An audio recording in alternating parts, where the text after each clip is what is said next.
السلام عليكم ورحمة الله وبركاته. إن الحمد لله نحمده ونستعينه ونستغفر ونعوذ بالله من شرور أنفسنا وسيئات أعمالنا.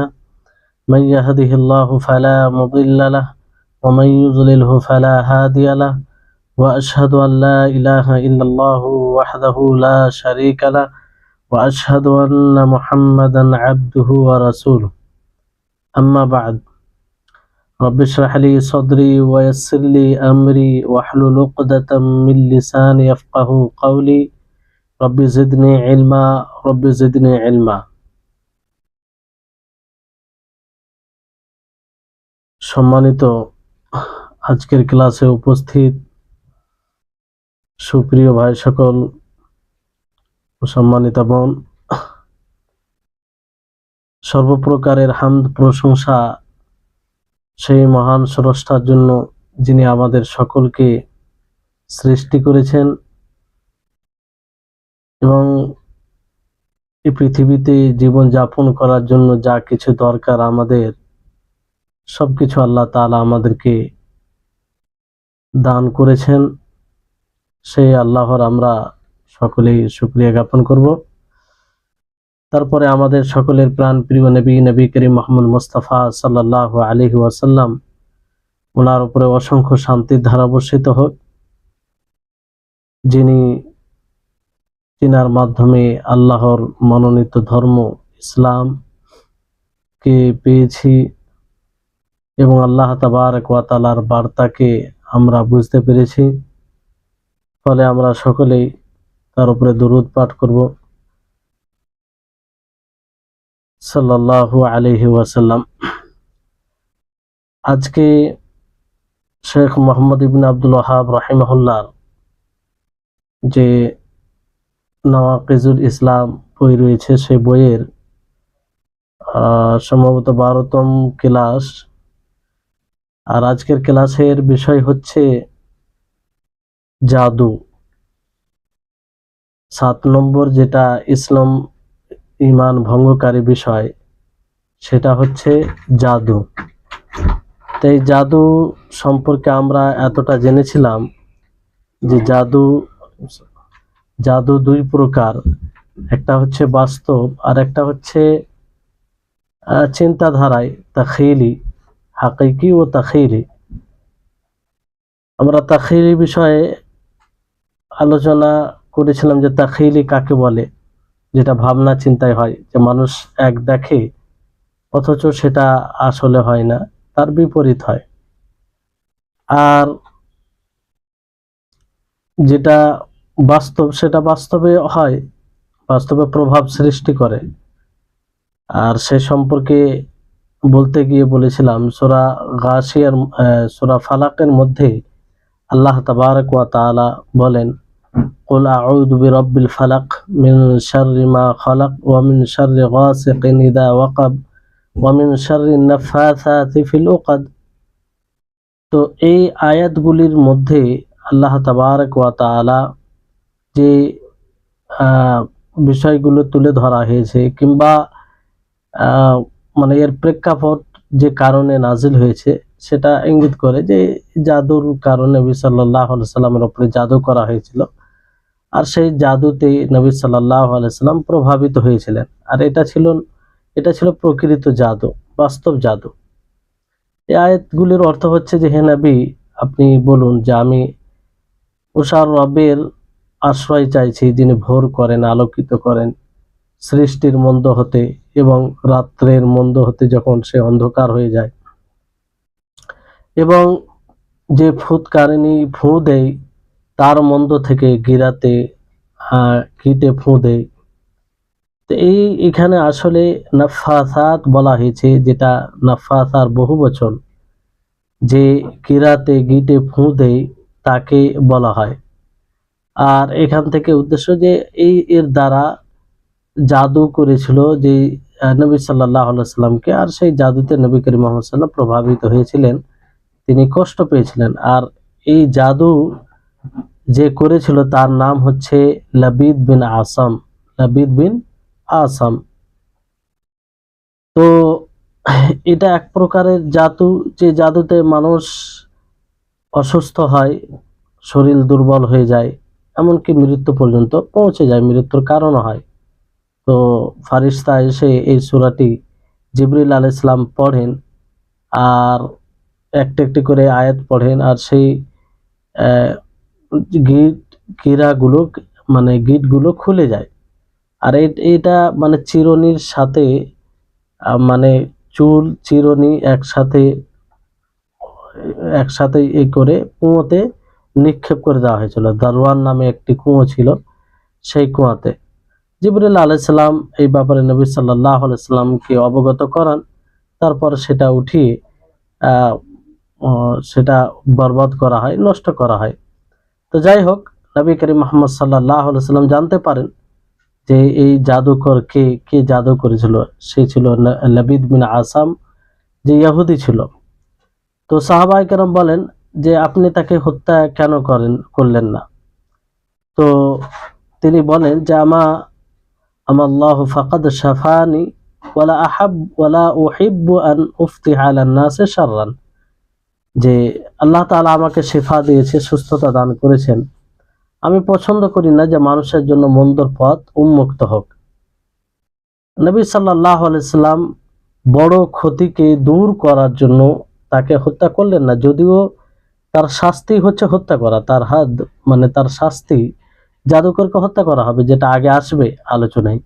তারপরে নবী করিম মুহাম্মদ সাল্লাল্লাহু আলাইহি সাল্লাম তাকে হত্যা করলো না। তার কারণ হচ্ছে যে এখানে ইহুদি ও নবী সাল্লাল্লাহু আলাইহি সাল্লামের মাঝে চুক্তি ছিল যে কেউ কাউকে হত্যা করবে না, এক অপরের সহযোগী হবে। এখন যদি তাকে হত্যা করা হতো, তো একটা বড় বিশৃঙ্খলা সৃষ্টি হতো, সমাজে যে শান্তি ছিল সে শান্তিটা থাকতো না। একটা জিনিস, একটা বিধান পালন করতে গিয়ে বড় ক্ষতির সম্মুখীন হতে হতো। এই জন্য নবী করিম মুহাম্মদ সাল্লাল্লাহু আলাইহি সাল্লাম বড় ক্ষতি থেকে বাঁচার জন্য আর তাকে হত্যা করার আদেশ দিলেন না। এই জন্য শরীয়তে একটা নীতিমালা আছে, কায়দা আছে, যেটা খুব গুরুত্বপূর্ণ। আর এই বিষয়টি প্রত্যেক মুসলিমকে, বিশেষ করে ওলামায়ে কেরামকে বোঝা উচিত। তো বড় দুঃখের সাথে বলতে হয় যে এগুলো নীতিমালা স্মরণে রাখে না, আর বোঝার চেষ্টাও করে না যে দারউল মাফাসিদ মুকাদ্দামুন আলা জালবিল মাসালিহ। এর অর্থ হচ্ছে যে মাফাসিদ, ক্ষতিকে দূর করা, এটা প্রাধান্য দিতে হবে মাসলিহাতকে অর্জন করার উপরে। মাসলিহাতকে অর্জন করার উপরে ক্ষতিকে দূর করা, এটা প্রাধান্য দিতে হবে। তো নবী করিম মুহাম্মদ সাল্লাল্লাহু আলাইহি সাল্লাম এটাই করেছিলেন। যদিও তার শরীয়ত অনুযায়ী তাকে হত্যা করা এটা শরীয়তের বিধান ছিল, তারপরও এই বিধানকে পালন করতে গিয়ে বড় একটা ক্ষতির সম্মুখীন হতে হবে। এই কারণে নবী করিম মুহাম্মদ সাল্লাল্লাহু আলাইহি সাল্লাম মাফসাদাকে, বড় ক্ষতিকে দূর করাকে প্রাধান্য দিলেন, যেটা মাসলিহাত শরীয়ত পালন করার উপরে, মানে সেটা মাসলিহাত ছিল। তো বিষয়টি হচ্ছে এটাই যে অনেক সময় এরকমটা হয় যে কোনো বিধান পালন করতে গিয়ে বেশি ক্ষতির আশঙ্কা থাকে, যেটা মানে তার চেয়ে বেশি ক্ষতি, যে যদি পালন করা হয় তো যে লাভটা হবে তার চেয়ে বেশি ক্ষতি, অতিরিক্ত ক্ষতি। আর সেটা মানে এমন বিষয় নাই যে তাতে ঈমান চলে যাবে। ওই ক্ষেত্রে ওই সাময়িকভাবে সেই জিনিসটা করা মানে ছেড়ে দেওয়া উত্তম হবে। আর এরকম উদাহরণ অনেক আছে, যেমন নবী করিম মুহাম্মদ সাল্লাল্লাহু আলাইহি সাল্লাম কাবার নির্মাণের ব্যাপারে বলেছিলেন যে ওই এর ব্যাপারে সেটাকে মেরামত, মানে নতুন ইব্রাহিম আলাইহিস সালাম যেভাবেই করেছিলেন সেটা সেইভাবে। তারা নও মুসলিম ছিল, এই কারণে কিছু করেননি, ফিতনার আশঙ্কা না হলে নবী সাল্লাল্লাহু আলাইহি সাল্লাম করতেন। তো এরকম অনেক বিষয় পাবেন। তাহলে এই হচ্ছে বিষয়। তাহলে এটা ছিল প্রকৃত বাস্তব জাদু। বিভিন্ন ভাবে বর্তমান সময়ে আরো কিছু ভাবে জাদু করে, যে জাদু দ্বারা মানুষের শরীর প্রভাবিত হয়, মানুষের ব্রেন প্রভাবিত হয়, মানুষের চিন্তা, মানুষের এতে ভালোবাসায়, ঘৃণায় প্রভাবিত সৃষ্টি করে, সেটাকেই বাস্তব জাদু বলা হয়। সেটাকেই বাস্তব জাদু বলা। আর তাখীলি জাদু, ভাবনা চিন্তায় জাদু, এটা কাকে বলা হয়? যেটা দৃষ্টির উপরে প্রভাব সৃষ্টি করে। কিসের উপরে প্রভাব সৃষ্টি করে? দৃষ্টির উপরে। চোখের জাদু যেটাকে বলা হয়, যে মানুষ এক দেখে কিন্তু তার বিপরীত হয়। মানুষ যেমন কোনো জাদুকরকে দেখে যে সে তার পাকে কেটে দিয়েছে, আসলে সে তার পাকে কাটেনি, কোনো কৌশল অবলম্বন করেছে, ফলে যারা দর্শক রয়েছে তাদেরকে মনে হচ্ছে পা কেটে দিয়েছে, কিন্তু পা আসলে কাটে না। এই জন্য আবার পূর্বে যেমন দেখেছে দর্শক সেইভাবে ফিরে যায়। তা আসলে এটা দৃষ্টির উপরে জাদু করে, তাখীলি জাদু যাকে বলা হয়। যেমন ফিরাউন মুসা আলাইহিস সালামের সাথে, ফিরাউন ও মুসার মাঝে যেসব ঘটেছিল, যে ফিরাউন সমস্ত জাদুকরকে একত্রিত করেছিল যাতে মুসা আলাইহিস সালামের মোকাবেলা করে, তার সাথে মোকাবেলা করে। তো এখানে মুজিজাত, মুসা আলাইহিস সালামের নিকটে মুজিজা ছিল, তিনার নিকটে মুজিজা ছিল। তো তারা এই মুজিজাকে জাদু ভেবেছিল, তো ফলে তারা তাখীলি ভাবনা চিন্তায় জাদু করলো। যেমন আল্লাহ তাবারক ওয়া তাআলা সূরা আরাফের 116 নম্বর আয়াতে বলেন যে ফালাম্মা আলকাউ সাহারু আয়ুনান নাস, যে তারা যখন লোকের দৃষ্টিকে জাদু করলো, লোকের দৃষ্টিকে জাদু করলো। তো লোকের দৃষ্টি মানে চোখে তাদের দৃষ্টিপাতে জাদু করলো, তো লোক তাতে প্রভাবিত হলো। আর তারা যেটা দেখাতে চাইছিল সেটা তারা দেখলো। আর তার পূর্বেই তারা মানুষকে ভয়ে ভীত করলো আর বলল যে তোমাদের নিকটে এক বড় জাদু আসছে, কিংবা যারা বড় জাদু করতে পারে। আল্লাহ সুবহানাহু ওয়া তাআলা সূরা তাহাতে বলেন, যেমন ফাইদা হিবালহুম ওয়া ইসিয়ুহুম ইউখায়্যালু ইলাইহি মিন সিহরিহিম আন্নাহা তাসআ, যে তারা নিজের রশিকে, নিজের লাঠিকে নিক্ষেপ করলো আর মানুষের দৃষ্টিতে জাদু সৃষ্টি করলো, প্রভাবিত করলো, যে তারা সেটাকে দৌড়তে দেখলো।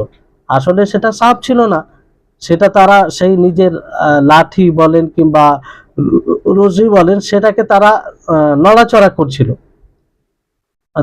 নড়াচড়া করছিল। আর বাস্তবে সেটা কিছু ছিল না, সেটা ওই জিনিসই ছিল, কিন্তু মানুষ সেটা সাপ দেখছিল, কিংবা এরকম মানে সাপ আকারে তাদেরকে দেখা দিচ্ছিল। তো এটা তাদের একরকম নজরে দৃষ্টিতে জাদু করা, যে মানুষ এটাকে সাপ রূপে দেখছিল কিন্তু আসলে সাপ ছিল না, সেই আসল সেটা রশি ছিল, রশি কিংবা লাঠি ছিল, সাপ ছিল না। তো দৃষ্টিতে জাদু করেছিল এটা তারা। এজন্য দেখবেন অনেকেই এরকম ভাবে জাদু করে যে কিছু পোকা মাকড় নিয়ে আসে, সেটাকে এক থাকে আর একটা করে দেয়, আর একটা শ্রেণীতে করে দেয়। তো আসলে সেটা করে না, বরং সেটা মানুষের খেয়ালে, মানুষের ভাবনা চিন্তায় ওটা করে দেয়। তো এরকম ভাবে অনেক উদাহরণ আছে।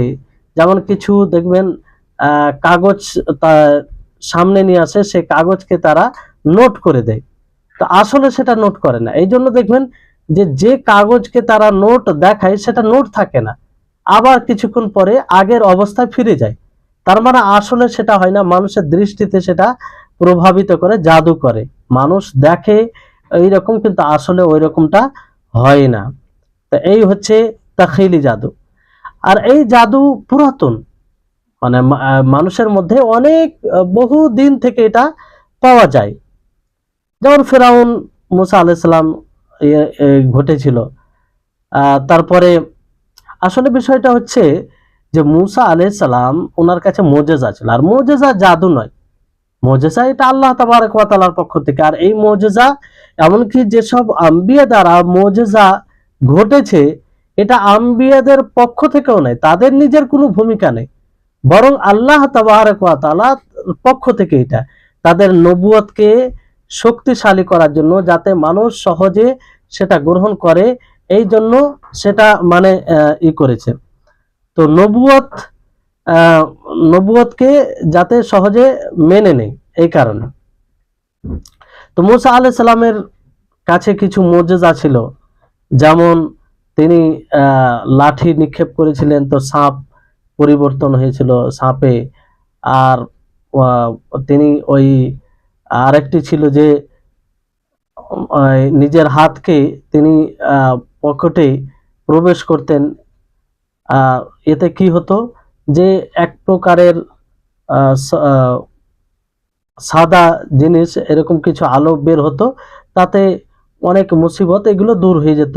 যেমন কিছু বেমারি অসুস্থ আছে, এগুলো মানে দূর করে দিত আর কি। তো এটা আল্লাহ তাবারক ওয়া তাআলার পক্ষ থেকে ছিল, কোনো মানুষের এতে ভূমিকা নেই। এমনকি মুসা আলাইহিস সালাম তারও কোনো ভূমিকা ছিল না।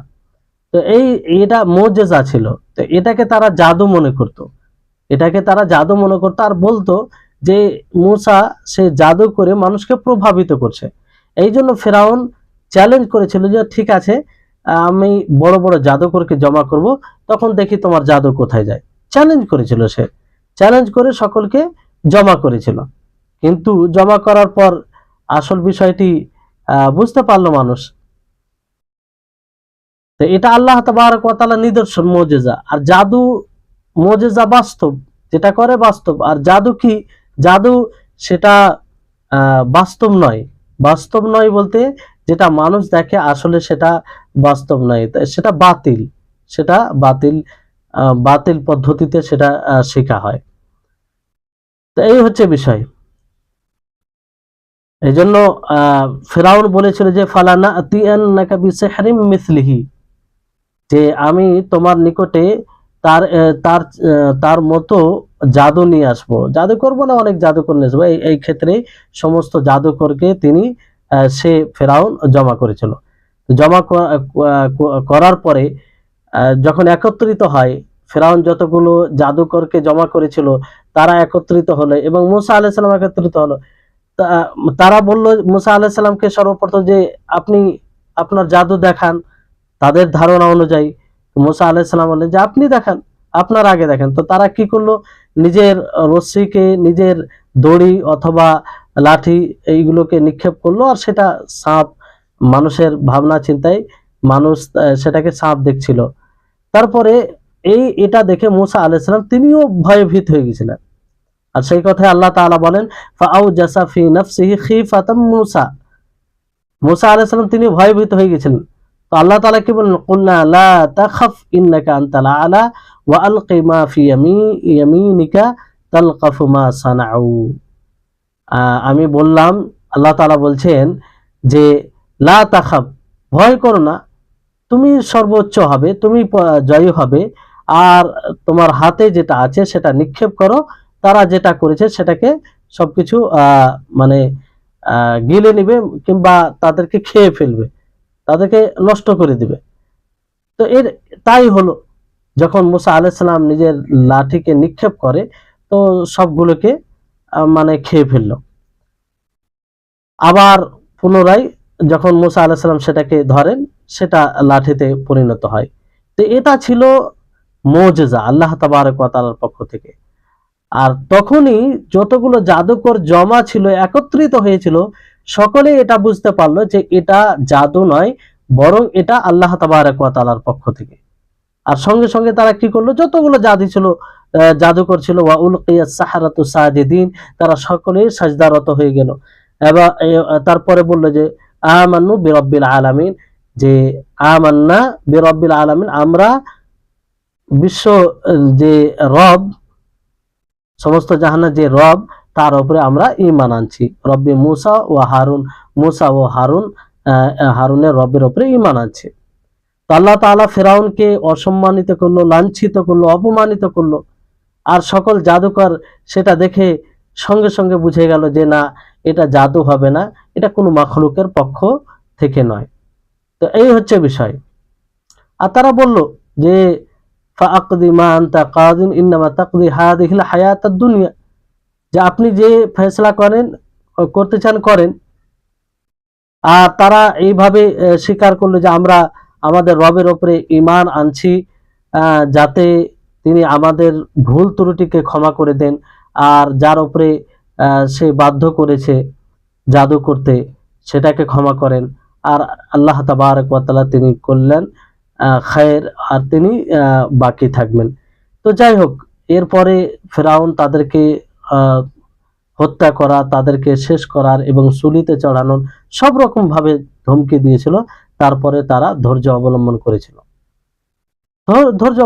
করেছিল, আর তারা বলেছিল যে রব্বানা আফরিগ আলাইনা সাবরা ওয়া তাওয়াফানা মুসলিমিন, যে হে আমাদের প্রতিপালক, তুমি আমাদেরকে ধৈর্য দাও, সবর দাও, ওয়া তাওয়াফানা মুসলিমিন, আর মুসলিম হয়ে যেন মুসলিম অবস্থায় আমাদেরকে মৃত্যু দাও, আমরা মৃত্যুবরণ করি। তাহলে এই হচ্ছে বিষয়। তো জাদু তখন থেকে, বরং এই জাদু তার আগে আরো পুরনো তখন থেকে পাওয়া যায়। যেমন সুলাইমান আলাইহিস সালামকে আল্লাহ তাআলা এতটা শক্তি দিয়েছেন যে তার অধীনে অনেক কিছু চলতো। জিন, অনেকগুলো জিন তার অধীনে থাকতো কিংবা তার কথা শুনতো। আর তার যে এক ক্ষমতা আল্লাহ তাআলা তাকে দিয়েছিলেন, যা অন্য কাউকে দেননি। কারণ তিনি দোয়া করেছিলেন যে ওয়াহাবলি মুলকান লা ইয়ামবাগি লিআহাদিম মিন বাদি, যে তুমি আমাকে এমন একটি রাজত্ব দাও যেটা আমার পরে কাউকে দিবে না। আল্লাহ তাআলা এটা কবুল করেছিলেন। তো অনেক শয়তান, অনেক জিন শয়তানের মানে সুলাইমান আলাইহিস সালামের এতে অধীনে থাকতো, তার কথা শুনতো এবং মানে বুঝতে পারতেন। তো এই হচ্ছে বিষয়। তো সুলাইমান আলাইহিস সালাম যখন মারা যান, তারপরে শয়তান কি করলো, মানুষের হৃদয়ে মানে এই কথা নিক্ষেপ করলো যে সুলাইমান আলাইহিস সালাম আসলে জাদুর দ্বারাতে তাদেরকে নিজের নিয়ন্ত্রণে রেখেছিল। সুলাইমান আলাইহিস সালাম জাদু জানতো, এইভাবে মানুষকে বলে যাতে অন্য মানুষরাও জাদু শিখে এবং জাদুটাকে ভালো জিনিস মনে করে। আর এই কথায় আল্লাহ তাবারক ওয়া তাআলা সূরা বাকারার মধ্যে বলেন যে ওয়াত্তাবাউ মা তাতলু শায়াতিনু আলা মুলকি সুলাইমান ওয়া মা কাফারা সুলাইমান, যে তারা অনুসরণ করলো যা শয়তান পাঠ করে সুলাইমান আলাইহিস সালামের রাজত্বে। ওয়া মা কাফারা সুলাইমান, অথচ সুলাইমান আলাইহিস সালাম তিনি কুফরি করেনি। তাহলে এখান থেকে বোঝা যাচ্ছে যে জাদু করা, জাদু শিখা এটা কুফরি। ওয়া মা কাফারা সুলাইমান তিনি কুফরি করেননি, অর্থাৎ সুলাইমান আলাইহিস সালাম জাদু করেননি, সেটাকে জাদুর নাম দিলেন আর জাদুটাকে কুফরি বললেন আল্লাহ তাআলা। তারপরে আল্লাহ তাআলা বলেন ওয়ালাকিন্নাশ শায়াতিনা কাফারু ইউআল্লিমুনা আন-নাস আস-সিহরা ওয়া মা উনজিলা আলাল মালাকাইনি বিবাবিল হারুত ওয়া মারুত, যে শয়তান তারা কুফরি করলো এবং তারা মানুষকে জাদু শিক্ষা দিতে আরম্ভ করলো। আল্লাহ তাবারক ওয়া তাআলা দুই ফেরেশতা নাজিল করেন বাবিল শহরে হারুত এবং মারুতকে, আর তারা শিক্ষা দিত জাদুকে। কিন্তু তারা কি বলতো, ওয়ামা ইউআল্লিমান মিন আহাদিন হাত্তা ইয়াকুলা ইন্নামা নাহনু ফিতনাতুন ফালা তাকফুর। তারা দুই ফেরেশতা কাউকে জাদুর শিক্ষা দিত না যতক্ষণ পর্যন্ত সেই দুই ফেরেশতা এটা না বলতো যে আমরা পরীক্ষা স্বরূপ এটা শিক্ষা দিচ্ছি, এটা পরীক্ষা, ইমতিহান, ফালা তাকফুর, তো এই জাদুকে শিখে তোমরা কুফরি করো না। তারা আগে উত্তম নসিহা করত, মানে বুঝিয়ে দিত যে এই জাদু শিক্ষা অর্জন করা, এই জাদু করা এটা কুফরি কাজ, তো তোমরা এই কুফরি করো না। আমরা তো পরীক্ষা করার জন্য আল্লাহ তাআলা আমাদেরকে পাঠিয়েছেন। ফায়াতাআল্লামুনা মিনহুমা মা ইউফাররিকুনা বিহি বাইনাল মারই ওয়া যাওজিহি, এরপরও তারা তাদের কাছ থেকে সেই সব বিষয়গুলো শিখতো জাদুর, যা দ্বারা স্বামী স্ত্রীর মধ্যে বিচ্ছেদ ঘটাতো। ওয়ামা হুম বিদাররিনা বিহি মিন আহাদিন ইল্লা বিইذনিল্লাহ, আর তারা সেই জিনিস দ্বারা ক্ষতি করতে পারতো না আল্লাহর অনুমতি ছাড়া। আল্লাহ যেটা ক্ষতি চাইতেন সেটাই ক্ষতি হতো, আল্লাহ তাআলা না চাইলে তো যে কোনো পথ অবলম্বন করুন, সেটা সম্ভব নয়। ওয়ায়াতাআল্লামুনা মা ইয়াদুররুহুম ওয়া লা ইয়ানফাউহুম, আর তারা শিখতো যা না তাদেরকে ক্ষতি করতো না তাদের উপকার করতো। ওয়ালাকাদ আলিমু লামান ইশতারাহু মা লাহু ফিল আখিরাতি মিন খালাক, আর তারা এমন জিনিস ক্রয় করলো যেটাতে আখিরাতে তাদের কোনো অংশ নেই, আখিরাতে কোনো অংশ নেই। ওয়ালা বিইসা মা শারাউ বিহি, আর তারা কতই মন্দ জিনিস ক্রয় করলো, অর্থাৎ জাদু শিখে। আনফুসাহুম, নিজের নফসকে মানে বিক্রি, নিজের নফসকে বিক্রি করলো, ক্রয় করলো। লাউ কানু ইয়ালামুন, যদি তারা জানতো। তারপর আল্লাহ তাআলা বলছেন ওয়ালাউ আন্নাহুম আমানু ওয়াত্তাকাউ লামাসুবাতুম মিন ইনদিল্লাহি খায়র, যদি তারা ঈমান আনতো ও তাকওয়া অবলম্বন করত, আল্লাহর নিকটে তাদের উত্তম হতো। লাউ কানু ইয়ালামুন, যদি তারা জানতো। তাহলে এই আয়াতে স্পষ্ট করা হয়েছে যে এই জাদু শয়তানের আমল। এটা সুলাইমান আলাইহিস সালাম কখনো করতে পারে না, কারণ তিনি নবী ছিলেন, আর তিনি নবীর পুত্র ছিলেন, দাউদ আলাইহিস সালামের ছেলে ছিলেন। তো একজন নবী শয়তানি কর্ম কি করে শিখতে পারে, শয়তানি কাজ কি করে করতে পারে, এটা কখনো বলাই ভাবনায় মানে এই ব্যাপারে কল্পনা করা যায় না যে একজন নবী এরকম কাজ করবে। আর এই কথা বলা যে সুলাইমান আলাইহিস সালাম জাদু করেছিল, এটা তো মিথ্যা অপবাদ, যে যেগুলো কাজ ইহুদিদের কাজ। আসলে শয়তান যখন সুলাইমান আলাইহিস সালাম মারা যান, তারপরে শয়তান এসে মানুষকে বলে যে সুলাইমান আলাইহিস সালাম জাদু করেছিলেন, তিনি জাদু করতেন। তো এটা একদম শয়তানের পক্ষ থেকে। তো এই জাদু হারাম, এটা কুফরি, এই আয়াত থেকে কয়েক দিক থেকে এটা প্রমাণিত হচ্ছে। সর্বপ্রথম আল্লাহ তাবারক ওয়া তাআলা এই কথা বলেন যে ওয়ামা কাফারা সুলাইমান, ওয়ামা কাফারা সুলাইমান, যে সুলাইমান আলাইহিস সালাম কুফরি করেনি, অর্থাৎ জাদু করেনি। তো জাদুকে আল্লাহ তাবারক ওয়া তাআলা কুফর বললেন, যে কুফর কখনো কোনো নবী করতে পারে না। তারপরে দ্বিতীয় জায়গায় আল্লাহ তাআলা বলছেন সেই আয়াতে যে ওয়ালাকিন্না শায়াতিন কাফারু ইউআল্লিমুনান নাসা সিহরা।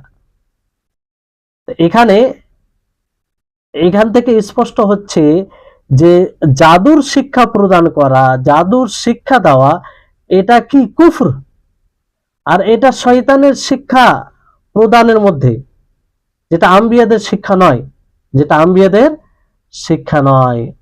তাহলে এখান থেকে এটা স্পষ্ট হচ্ছে যে জাদু শিক্ষা এটা কুফর। তারপরে অংশতে বলা হয়েছে ওয়ামা ইউআল্লিমান মিন আহাদ, যে সেই দুইজন ফারিস্তা কাউকে শিক্ষা দিতেন না, মানে সেই দুইজন ফারিস্তা হাত্তা ইয়াকুলা ইন্নামা নাহনু ফিতনাতুন ফালা তাকফুর, যতক্ষণ না সেই দুইজন ফারিস্তা বলতেন যে আমরা তো পরীক্ষা স্বরূপ শিক্ষা দিচ্ছি, তো তোমরা এই জাদু শিখে কুফরি করো না, তোমরা এই জাদু শিখে কুফরি করো না। তো এখান থেকে স্পষ্ট হচ্ছে যে জাদু শিখবে সে কুফরি করবে। চতুর্থ অংশে আল্লাহ তাবারক ওয়া তাআলা বলেন যে ওয়ালাকাদ আলিমু লামান ইশতারাহু মা লাহু ফিল আখিরাতি মিন খালাক। এই কথা তো কাফিরদের এতে হবে, যে যারা ক্রয় করে এমন জিনিসকে ক্রয় করে যাতে তাদের আখিরাতে কোনো অংশ থাকে না, এটা তো কাফের, এটা কাফেরের বৈশিষ্ট্য হবে, যে কাফের এমন ভাবে দুনিয়ায় জীবন যাপন করবে কিংবা এমন কিছু করবে যার আখিরাতে কোনো অংশ থাকবে না। একজন মুমিনের তো অংশ থাকবে আখিরাতে। তো এখান থেকে এটা স্পষ্ট হয় যে যে জাদু শিখবে সে কখনো জান্নাতে প্রবেশ করতে পারবে না, আর জান্নাতে প্রবেশ করতে পারবে না তার মানে সে কাফের। তারপরে 5 নম্বর যেখানে আরেকটি অংশতে বলা হয় ওয়ালাউ আন্নাহুম আমানু ওয়াত্তাকাউ, যদি তারা ঈমান আনতো এবং তাকওয়া অবলম্বন করত। তার মানে এখান থেকে এই অংশ, আয়াতের এই অংশ থেকে এটা স্পষ্ট হচ্ছে যে জাদু ঈমান ও তাকওয়া বিরোধী। আল্লাহ তাআলা কি বললেন, যদি তারা ঈমান আনতো ও তাকওয়া অবলম্বন করত।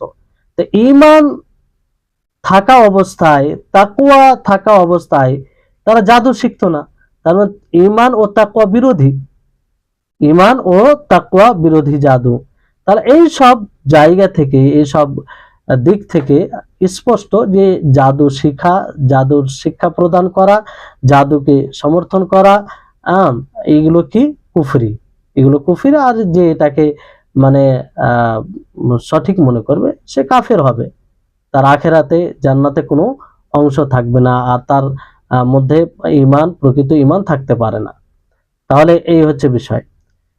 এবার এখানে একটা বিষয় প্রশ্ন ওঠে যে জাদু যেহেতু এটা কুফরি আমল, শিখাও কুফরি আমল, জাদু করাও কুফরি আমল, তো আল্লাহ তাবারক ওয়া তাআলা ফারিস্তা কেন নাজিল করলেন? ফারিস্তা কেন জাদু শিখিয়ে দিতেন? তো বিষয়টি হচ্ছে যে এটা আল্লাহ তাবারক ওয়া তাআলার পক্ষ থেকে পরীক্ষা ছিল, যে কে ঈমান আনে, কে সুযোগ পাওয়ার পরেও যখন তাদেরকে বলা হচ্ছে, আর সেই দুজন ফারিস্তার ব্যাপারে আল্লাহ তাআলা কি বলেন যে ওয়ামা ইউআল্লিমানি মিন আহাদিন হাত্তা ইয়াকুলা ইন্নামা নাহনু ফিতনা ফালা তাকফুর, যে তারা কাউকে মানে শিক্ষা দিত না অতক্ষণ পর্যন্ত যতক্ষণ পর্যন্ত তারা বলতো যে আমরা পরীক্ষা নেওয়ার জন্য এই শিক্ষা দিচ্ছি, আল্লাহ তাআলা পরীক্ষা স্বরূপ আমাদেরকে পাঠিয়েছে, অতএব তোমরা জাদু শিখে কুফরি করিও না। তারা বুঝিয়ে দিত, তারপরও জাদু শিখতো। তো এই আল্লাহ তাআলা এটাই পরীক্ষা করার জন্য সেই দুটি ফারিস্তাকে পাঠিয়েছিলেন, যে এটা জানার পরেও কে এটাকে প্রত্যাখ্যান করছে আর কে এটাকে স্বীকার করছে, কে মুমিন আর কে কাফের। এই হচ্ছে আল্লাহ তাআলার পরীক্ষা এটা। তাহলে এখান থেকে এটা স্পষ্ট, এটা পরীক্ষা স্বরূপ। তারপরে শেখ মোহাম্মদ ইবনে আব্দুল ওয়াহাব রাহিমাহুল্লাহ তিনি বলেন আও রাদিয়া বিহি, অর্থাৎ জাদুর উপরে যে সন্তুষ্ট থাকবে। একটা জাদু শিখা, জাদু না শিখলো, জাদুর উপরে সন্তুষ্ট থাকা, এটাও কুফরি হবে, এটাও কুফরি হবে যদি তার উপরে সন্তুষ্ট থাকে, যদি তাকে খারাপ মনে না করে, তো এটাও ঈমানকে নষ্ট করবে। কারণ একজন মুমিন কুফরের উপরে সন্তুষ্ট থাকতে পারে না, যেহেতু জাদু কুফরি আমল, তো সেই কুফরি আমলের প্রতি একজন মুমিন কি করে সন্তুষ্ট থাকবে? এটা হতে পারে না। তাহলে এখান থেকে যেটা স্পষ্ট হচ্ছে যে জাদু শিক্ষা অর্জন করা, জাদুর শিক্ষা দেওয়া, জাদু উপরে আমল করা, জাদুর প্রতি সন্তুষ্ট হওয়া, এই সমস্ত কিছু কি, এই সমস্ত কিছু মানে হারাম। আর এটা যদি মানে ঠিক মনে করে কিংবা জেনে বুঝে করে, তাহলে এটা কুফরি আমল হবে। এটা কি হবে? কুফরি আমল হবে। এজন্য দুনিয়াতে জাদুঘরের শাস্তি কি? যে হাদ্দুস সাহিরি দরবুহু বিসাইফ, জাদুঘরের হাদ যেটা শাস্তি, সেটা হচ্ছে তাকে তলোয়ার দিয়ে শেষ করে দেওয়া, তাকে হত্যা করা। আর এই আমলটি সাহাবায়ে কেরাম রিজওয়ানুল্লাহি আলাইহিম আজমাইন থেকে প্রমাণিত যে তারা জাদুঘরকে হত্যা করেছে। যেমন ওমর রাদিয়াল্লাহু তাআলা আনহু তার এই কাউকে কোনো এক জাদুঘরকে এবং জাদুকরনীকে হত্যা করেছেন। অনুরূপভাবে হাফসা বিনতে ওমর উম্মুল মুমিনিন, তিনি এক মেয়েকে যে জাদু করতো তাকে হত্যা করার আদেশ দিয়েছেন। তারপর জুনদুব বিন কাব, তিনিও মানে এক জাদুঘরকে হত্যা করেছিলেন। এটা কিভাবে? যে বানু উমাইয়ার কোনো এক নেতার কিংবা সেই সময় যে দায়িত্বশীল তার সামনে যে জাদুঘর, সে কি করছিল যে একজন মানুষকে সে তার মাথাকে কাটছিল আবার জীবিত করছিল। আর সে বলতে চাইছিল যে আমি মানুষকে মারতেও পারি আবার জীবিত করতে পারি। তো আসলে সে জাদুর মাধ্যমে এটা করছিল, তাখীলি জাদু, যেটা যেটা মানুষের খেয়ালে চিন্তা ভাবনায় প্রভাবিত করে মানুষকে দেখায় এক, আর আসলে সেটা হয় না। তো সেই জাদু করছিল সে। তো সেই সময় জুনদুব বিন কাব তিনি এসে তিনি নিজে তলোয়ার দিয়ে তার মাথাকে কেটে দেন। আর মাথাকে কাটার পরে বলেন যে সে যদি সত্যবাদী হয় তো সে নিজেকে জীবিত করুক, সে নিজেকে জীবিত করুক। তাহলে এখান থেকে এটা স্পষ্ট হয় যে তিনিও জাদুঘরকে হত্যা করেছিলেন। আর তাহলে এই জাদুঘর, কারণ এই জাদুঘর অনেক ফিতনা ছড়ায়, অনেক ফিতনা ছড়ায়, আর এর ক্ষতি ছাড়া কিছু নেই। এই জন্য জাদুঘর যদি তওবা করে, তারপরেও বলা হয়েছে যে তার উপরে যেটা হাদ সেটা নাফিজ করতে হবে। কারণ সে তওবা পরিপূর্ণভাবে হৃদয় থেকে করেছে কি করেনি, এটার কোনো মানে গ্যারেন্টি নেই। অনেক সময় সে তওবা করতে পারে কিন্তু তার হৃদয়ে থেকে যেতে পারে, ফলে অন্য কারো সে ক্ষতি করতে পারে। এই জন্য জাদুঘর যে তার ইসলামিক শাসক, ইসলাম শরীয়ত দ্বারা যেখানে শাসন হয়, আর রাষ্ট্র, ইসলামিক রাষ্ট্র রয়েছে, সেগুলোতে এই এই নিয়মটা নাফিজ করতে হবে। যদি কোনো জাদুঘর হয় তাহলে তাকে হত্যা করা। তাহলে এই হচ্ছে বিষয়। এখান থেকে এটা স্পষ্ট হচ্ছে যে এই জাদু মানুষকে মিল্লা থেকে, ইসলাম থেকে বের করে দেয়। আর এটা ইসলাম ভঙ্গকারী আমল সমূহের মধ্যে একটি আমল। কারণ এই জাদু দ্বারা সমাজে ফাসাদ সৃষ্টি করা হয়, মানুষের মাঝে শত্রুতা, ঘৃণা আর বিশৃঙ্খলা সৃষ্টি করা হয়। এই হচ্ছে বিষয়। এবার জাদুকে কোনোভাবে কি সমর্থন করা যাবে? কোনোভাবে সমর্থন করা যাবে না। যেমন অনেকেই এই জাদু দ্বারা ইলাজ করে, জাদু দ্বারা চিকিৎসা করে, যেটা এক প্রকার নাম বলে, তো এটাও করা যাবে না, এটা হারাম। কারণ জাদু যেটা হারাম, সেই হারাম দ্বারা মানুষ চিকিৎসা করতে পারে না। হ্যাঁ, যে শরীয়তের পদ্ধতি রয়েছে, রুকিয়া রয়েছে, শরীয়ত সম্মত ঝাড়ফুঁক রয়েছে, সেটা দ্বারা করতে পারে, আর এটা ভালো বিষয়। কিন্তু জাদু দ্বারা কোনো এমন মানুষের কাছে গিয়ে চিকিৎসা করা কিংবা তার কাছে যাওয়া যে জাদুর সহযোগিতায় মানুষের চিকিৎসা করে, এটা সঠিক নয়, তার কাছে যাওয়া হারাম। এজন্য দেখবেন অনেক সময় বাজারে কিংবা গ্রাম্য এলাকায় কিংবা যে কোনো জায়গায় এই ধরনের লোক মানে লোককে জাদু দেখায়, আর সেই জাদুর ফলে সে একটা বিশেষ তার ইনকাম থাকে। তো এগুলো দেখা কি জায়েজ? আর এগুলো সমর্থন করা কি জায়েজ? এগুলো সমর্থন করা কোনো মতে জায়েজ না। বিরত থাকতে হবে এবং মানুষকে নিষেধ করতে হবে, কারণ এটা কুফরি। তাতে দেখবেন যে কেউ নিজের পাকে কেটে দিচ্ছে, কেউ নিজের পেটকে কেটে দিচ্ছে। আসলে সেগুলো কাটা হয় না, মানুষকে মানুষ সেভাবে দেখে, তাদের খেয়ালে জাদু করে দেওয়া হয়। তো এগুলো দেখা কোনো মতেই জায়েজ নয়, এটা থেকে দূরে থাকতে হবে। অনেক সময় মানুষ হয়তো না বুঝে সেখানে যায় আর দেখে, আর সেই আমলটাকে কিছুই মনে করে না। না, কোনো কুফরের কোনো প্রকার সহযোগিতা করা যাবে না। তো সেগুলো দেখা মানে এক প্রকার তাদেরকে উৎসাহ প্রদান করা, সেটাকে সমর্থন করা। যদি এটা স্পষ্ট যে এটা কুফরি আমল, তো সেটাকে আমরা কেনই দেখব? তার প্রতি তো ঘৃণা থাকা উচিত, কিন্তু এটাকে আমরা কিছু মনে করি না। অনেক সময় গ্রাম্য এলাকায় আছে, নিজে যদি বিরত থাকি তো বাড়ির ছোট ছোট বাচ্চারা চলে যায়, আমরা কিছু বাধা দিই না। বাধা দিতে হবে, আর সম্ভব যদি হয় তো এগুলোর ঠাঁই দিতে হবে না, এগুলোর মানে স্থান দিতে হবে না, শক্তি থাকলে, কিংবা চেষ্টা করতে হবে এরা যেন স্থায়ী না পায়, এরকম দেখানোর সুযোগ না পায়। তাই হচ্ছে বিষয়। জাদু, এবার কাউকে যদি জাদু করে দেয়, তো জাদু যার উপরে হয়েছে, তো সেই জাদুর চিকিৎসা কি জাদু দ্বারা করা যাবে? এটা একটা বিষয়। অনেকেই হয়তো জাদু দ্বারা প্রভাবিত হয়, তো সে থেকে নিজেকে মুক্ত করার জন্য আবার জাদুর আশ্রয় নেয়, তো এটাও জায়েজ নয়। বরং শরীয়ত সম্মত ভাবে ইলাজ, তার চিকিৎসা করতে পারে। যেমন নবী করিম মুহাম্মদ সাল্লাল্লাহু আলাইহি ওয়াসাল্লাম জাদুতে প্রভাবিত হয়েছিলেন, তো জিবরিল আলাইহিস সালাম সে ওই রুকিয়া করেছিলেন, ফলে সুস্থতা লাভ করেছিলেন আল্লাহ তাবারক ওয়া তাআলার রহমতে। তো বিষয় হচ্ছে এটাই যে শরীয়ত সম্মত ঝাড়ফুঁক করবে, কোরআন দ্বারা ঝাড়ফুঁক করবে, তাতে কোনো সমস্যা নেই। কিন্তু জাদুর এলাজ, জাদুর দ্বারাতে এটা জায়েজ নয়, এটা জায়েজ নয়। কারণ কোনো হারাম জিনিস দ্বারা এলাজ, এটা জায়েজ হতে পারে না। আর এটা তো হারাম নয়, বরং কুফর। আল্লাহ নবী মুহাম্মদ সাল্লাল্লাহু আলাইহি ওয়াসাল্লাম বলেন যে তাদাউ ওয়ালা তাদাউ বিহারাম, যে তোমরা চিকিৎসা করো, ঔষধ গ্রহণ করো, কিংবা যেটা যে যে পদ্ধতিতে রোগ দূরে যাবে, সেটা যদি শরীয়ত সম্মত, শরীয়ত বিরোধী না হয়, তা সেটা অবলম্বন করো, কিন্তু হারাম দ্বারা নয়, যেটা হারাম করা হয়েছে সেটা দ্বারা নয়।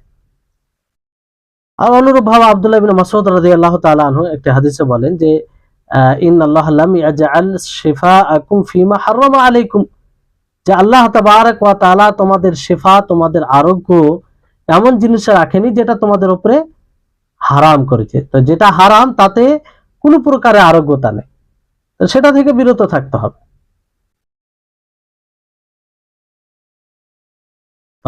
জাদু থেকে একমাত্র যেটা মানে চিকিৎসা করার পদ্ধতি সেটা হচ্ছে রুকিয়া শারঈয়া, শরীয়ত সম্মত ঝাড়ফুঁক করে। তারপর এখানে কিছু বিষয় আছে যে যেমন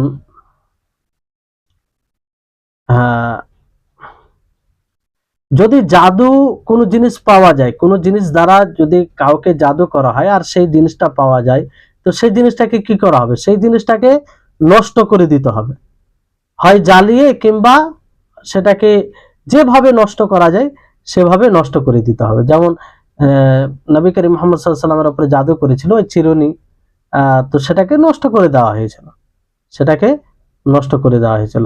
আর আবারও সেই কথাটা বলি যে সমাজে অনেক সময় খেলাধুলার নামে মানুষকে মানুষকে একটু আনন্দ দেওয়ার নামে এইসব জাদু হয়, দেখায়, মানুষের চিন্তা ভাবনায়, মানুষের খেয়ালে জাদু করে আর অলৌকিক জিনিস দেখায়, যেটা মনে হয় অলৌকিক কিন্তু আসলে সেটা নয়, বাস্তবে নয়।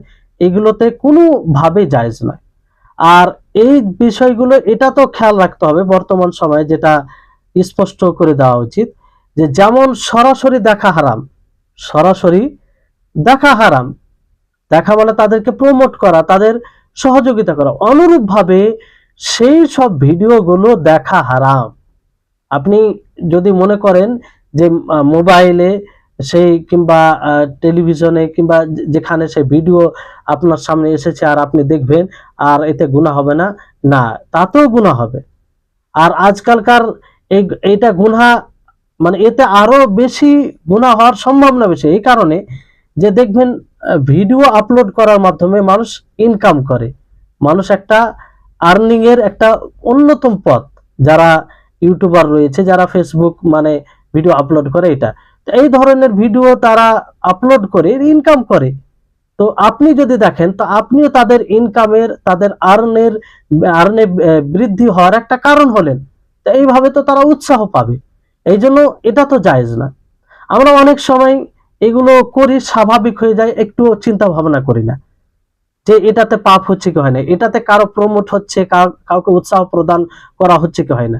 আজকে যে অনর্থক যেগুলো বিষয় বেশি আমাদের সামনে ভাসছে সেটা আমরাই প্রমোট করি, আমরাই তাদেরকে উৎসাহ প্রদান করি, কারণ তাদের ভিউয়ার যত বাড়ে, যত মানুষ দেখে, তত তারা তারা আর্নিং এ তাদের ইনকামে বৃদ্ধি পায় এবং তারা উৎসাহ পায়, তারা আরো সেটাকে করতে উৎসাহ পায়, তাদের প্রেরণা দেয়, ফলে এটাকে আরো বেশি বেশি করে। এই জন্য দেখেন যে এখন যে অধিকাংশ মানুষ সেই পথে নেমে যাচ্ছে, সে ভাবে না মুসলিম অমুসলিম, তো তাদের কথা ছাড়েন, মুসলিমদের মধ্যে যে পরিবার সহ এই পথে নেমে যাচ্ছে, যেহেতু তাতে ইনকাম আছে। তো এগুলোকে প্রমোট কে করছে? এগুলো আমরাই সবাই করছি। তো এতেও গুনায় অংশগ্রহণ করতে হবে, কিন্তু এগুলো বিষয় যেহেতু স্বাভাবিক হয়ে গেছে আমরা কখনো ভেবে দেখি না। তারপরে আরেকটি বিষয় যে হ্যাঁ, মানে জাদু যে জাদুকর যে জাদু করে তার কাছে যাওয়া কি, তার কাছে যাওয়া এটা হারাম, তার কাছে যাওয়া হারাম, কারণ জাদু একটা কুফর, আর কুফরের কাছে কোনো মুমিন যেতে পারে না। তো তাদের কাছে যাওয়া একটা বড় অন্যায়, সেটা থেকে বেঁচে থাকতে, সেটা থেকে বেঁচে থাকতে হবে। তাই হচ্ছে সপ্তম আমল, যেটা জাদু, যেটা ইসলাম, মানুষের ইসলামকে ভঙ্গ করে দেয়, মানুষের ইসলামকে নষ্ট করে দেয়, তো এই আমল থেকে আমরা সতর্ক থাকব। আজকের ক্লাস এই পর্যন্ত শেষ করছি। আগামীতে ইনশাআল্লাহ যে 8 নম্বর ইসলাম ভঙ্গকারী বিষয় রয়েছে সেটি নিয়ে ইনশাআল্লাহ শুরু করা যাবে। এবার কারো কোনো প্রশ্ন থাকলে